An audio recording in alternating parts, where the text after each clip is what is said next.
안녕하세요. 이번에는 총경동맥, 그 다음에 쇄골화 동맥 쪽에 관해서 한번 설명을 해드리도록 하겠습니다. UFC에서 금지되어 있는 타격 부위가 있는데요. 이 머리 뒤쪽입니다. 후두부 타격을 이제 토끼 펀치라고도 하는데요. 이곳은 타격이 금지되어 있습니다. 왜냐면 여기에 타격을 받게 되면은 굉장한 문제가 일어나는데, 연수, 척수, 뇌교, 그 다음에 뇌이 쪽, 그 다음에 심지어는 유방에 있는 부분까지 여러 부분에 타격이 너무 심해서 이곳은 이제 타격이 금지가 되어 있을 만큼 아주 중요한 부분인데요. 이 부분과 연결된 부분이 이 대동맥궁에서 연결되어 올라오는 하나는 총경동맥이죠. 총경동맥은 하나는 내측으로 흐르고 하나는 외측으로 흐른다고 해서 하나는 내경동맥, 하나는 외경동맥이라고 합니다. 그래서 이 혈관의 기능이 다른데요. 외경동맥 같은 경우에는 바깥쪽으로 흐른다고 해서 이 측두동맥, 귀 옆쪽이나 이 관자 있는 부분, 이곳에 혈액 공급을 하고요.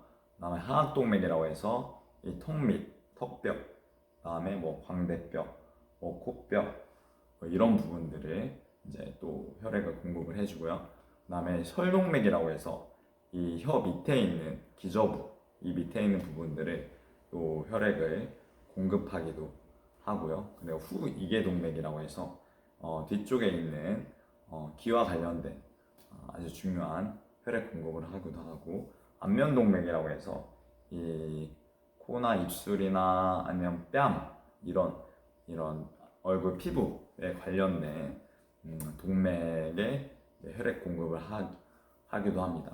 이렇게 내경동맥 이런 식으로 이것보다 더 많은 기능들이 있지만 이 정도로 알려드리고요. 그 다음에 외경동맥 같은 경우에는 뇌 쪽에 혈액 공급을 하게 됩니다.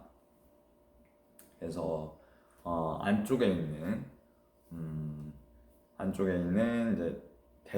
이제 중간 대동맥이라는 부분에 또 혈액을 공급하기도 하고요. 그 다음에 안쪽에 있는 뇌동맥, 전두동맥 이런 부분 쪽에 혈액을 공급하는 아주 중요한 아이고, 그리고 내막에 있는 지주막과 이제 경질막에도 혈액을 공급하는 아주 중요한 부분입니다. 쇄골화 동맥으로 넘어가서 이 쇄골화 동맥 쪽에 문제가 생기면은 팔저림에 문제가 생길 수도 있고요. 손목이 아플 수도 있고요. 어깨에 문제가 생길 수도 있는데요. 그 이유는 혈액 공급에 관한 부분 때문입니다. 왜냐면은 이제 이 대동맥궁에서 이제 우측 같은 경우에는 좀 더 이제 문제가 많이 생기는데, 완두동맥을 타고 두 갈래로 갈라지기 때문에 하나는 총경동맥, 하나는 쇄골화 동맥으로 갈라집니다. 그래서 이 쇄골화 동맥 쪽에 문제가 생기거나 아니면 대사성 질환이 있으신 분들, 당뇨나 이런 혈액순환에 문제가 있는 분들 같은 경우에는 요 동결견이라고 해서 오십견이라고도 하죠. 그런 부분들이 많이 찾아옵니다. 근데 이 동결견은 이제 이유를 이제 의학계에서 설명을 잘 못하는데, 이게 혈액순환과 관련이 있을 수 있는 이유는 어깨 관절랑, 전방 관절랑과 후방 관절랑에 혈액을 공급하고 신경을 공급해주는 부분이 견갑상신경이라는 부분이 있습니다. 그래서 견갑상신경, 그리고 이 밑에 있는 애과신경이 혈액 공급과 이제 기능을 활성화시키는데요. 그래서 이곳에 염증이 생기지 않게 해주는데, 동결결핵이라는 것은 이 관절랑에 염증이 생기는 것입니다. 그래서 이 혈액순환이 잘 되게 되면은 이 동결견에 걸리지 않을 가능성도 이제 줄어든다는 것이고요. 카팔 터널 신드롬이라고 해서 이 손목이 아프신 분들이 있는데, 제가 이제 저를 가르치는 교수님에 의하면, 교수님의 경험에 의하면 이 손목 자체가 아파서 이 손목이 카팔 터널 신드롬이라는 부분이 아픈 분들은 거의 없다고 합니다. 거의 90% 이상, 99%는 이 목 때문에 이 손목이 아픈 경우가 많이 있고요. 목 쪽에서 나오는 이제 정중신경, 정중신경은 쇄골화 동맥에 가장 큰 영향을 받게 되는데요. 정중신경에 문제가 생겨서 이곳에 순환이 잘 안 돼서 손목이 아픈 분들이 굉장히 많습니다. 근데 카팔터널 신드롬 있으신 분들은 이쪽에 이제 수근관 횡인대라고 있는데 그 부분을 절개하시는 경우가 있는데 그거를 절개를 해도 이게 효과가 없을 수도 있다는 거죠. 목의 문제라면. 그래서 근본적인 문제가 해결이 되어야 이 손목이 좋아질 수 있다는 것입니다.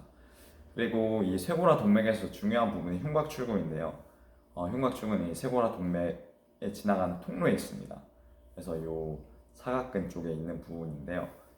이 부분에 문제가 생기는 경우가 굉장히 많습니다. 견갑대라고 해서 이 쇄골뼈와 뒤에 있는 견갑골을 통칭하는 말이 견갑대라는 부분인데 견갑대에 있는 부분들이 이제 외상을 당하거나 아니면 팔 쪽이나 어깨 쪽에 외상을 당하거나 이런 분들에게 또 이제 이 흉곽출구가 좁아져서 문제가 생길 수도 있고요. 그리고 저희가 뱃속에 있을 때 부정이라고 있습니다. 이 태아가 머리가 이렇게 아래로 가거나 아니면 머리가 위쪽으로 가거나 하는 것이 정상인데 이게 정상적인 범위가 아니라 이제 여러 가지 부정이가 있는 횡위라고 해서 옆으로 이렇게 되어 있는 부분들이 있습니다. 이런 부분들 같은 경우에는 이렇게 좁아지기 때문에 태어나기 전부터 이 견갑골에 문제가 생기고 흉곽출구가 좁아지는 문제가 생길 수 있다는 것입니다. 그리고 이 견갑골이 또 정서적인 문제에서 계속 쪼그라들거나 움츠러들거나 이렇게 됐을 때 조금씩 이제 좁아져서 또 문제가 생길 수가 있습니다. 그래서 이런 분들은 이제 혈관 이완을 해줘야 되고 가슴을 펴주고 흉곽출구를 이제 넓게 해주는 것이 너무나도 필요한 시점인 것입니다. 그리고 마지막으로 유스타키오관에 대해서 한번 설명을 해드릴 건데 귀에 관한 부분인데 이것도 혈액순환과 연결이 되어 있습니다. 이 총경동맥 쪽에서 올라오는 그 후이계동맥이라고 있습니다. 그래서 후이계동맥은 이 귀 쪽으로 영양을 공급해주는 혈관인데요. 그 길목에 중이와 인두를 연결시켜주는 유스타키오관이라고 있습니다. 이 유스타키오관이 하는 역할은 이 관에 이 중이에 이런 분비물이나 점액질을 이제 인두로 이렇게 걸러내주고 빼주는 역할을 하는데 여기에 기능이 잘 안 되게 되면은 중이염이 생길 수가 있습니다. 그래서 이제 중이를 보호해주는 아주 중요한 부분인데 평상시엔 닫혀 있어서 외부에 이제 바이러스들이 침투를 못하게 되는 구조로 되어 있는데 여기 또한 이 혈액 공급이 후이계동맥이 잘 활성화가 되어야 중이염으로부터 그리고 이 청력 상실이나 이런 것들로부터 귀를 보호할 수가 있습니다. 그래서 오늘은 여러 가지 동맥에 관한 이야기를 한번 해보았습니다.